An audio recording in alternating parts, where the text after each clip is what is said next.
我叫阿計啦，咁喺呢個 project 入面，我就係擔任一個嘅 project manager 嘅，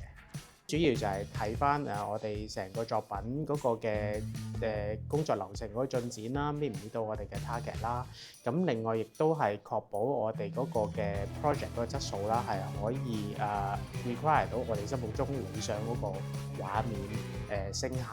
各方面嘅。一開始我哋諗住用 AI，我哋係想成張 keyframe 一次過 gen 晒出嚟。咁但係到我哋去實際去應用嘅時候咧，就發覺太多 uncontrol 嘅嘢，咁所以咧我哋就要去拆翻件，用翻一個比較傳統動畫嘅 logic，就係我哋分人物、前景、背景，我哋分開咁樣去 gen，而之後我哋嘅 combine 埋一齊。就令到成個過程，我哋可以喺一個完全掌控嘅情況底下去製作個作品。